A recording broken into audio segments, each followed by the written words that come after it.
They never tell you that the first person to name God wasn't Abraham, it wasn't Moses, it wasn't even a prophet or a priest. It was a runaway slave girl, pregnant, alone, and crying in the desert. Her name was Hagar, and she didn't just find God, she named him El Roy, the God who sees me. In Hebrew, Hagar means the one who flees. Her story begins in someone else's house, used, blamed, then sent away. She runs, pregnant, barefoot, exiled. Her name means flight, and her body obeys it. Every cell wired for survival. Heart racing, breath shallow, eyes scanning for danger.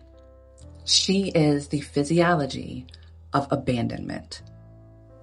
And then the angel of the Lord found her by a spring in the wilderness.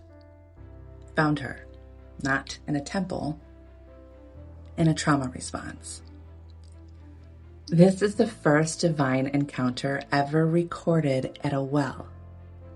The same symbol we'll see later with the Samaritan woman.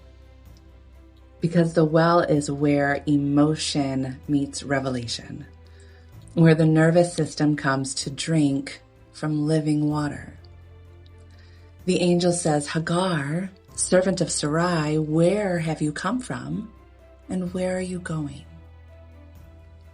He calls her by name, the one thing that trauma makes us forget.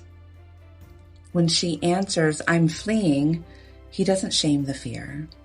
He reframes it. He speaks to her future before she even finds her footing. And there, in the desert of disconnection, she names God El Roy, the God who sees me. The Hebrew root ra'ah means more than to look. It means to perceive, to understand, to discern the inner form of a thing. It's the difference between being watched and being known. From a psychological lens, that's the moment her body shifts. When we're unseen, our nervous system stays in survival. Flight, fight, freeze, or fawn.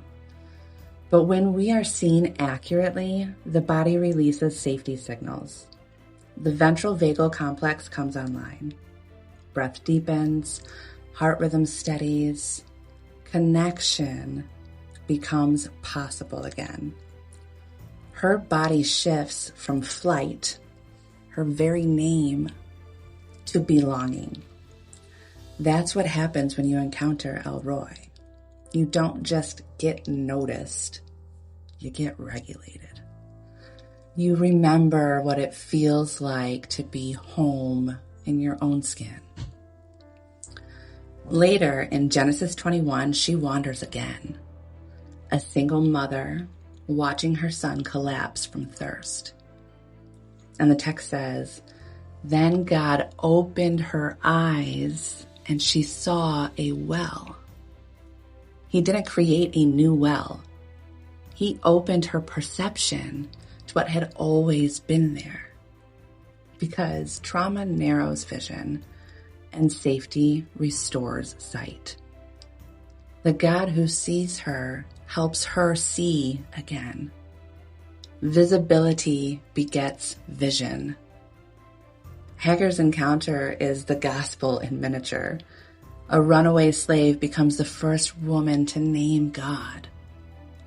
A body once defined by use becomes the vessel of revelation.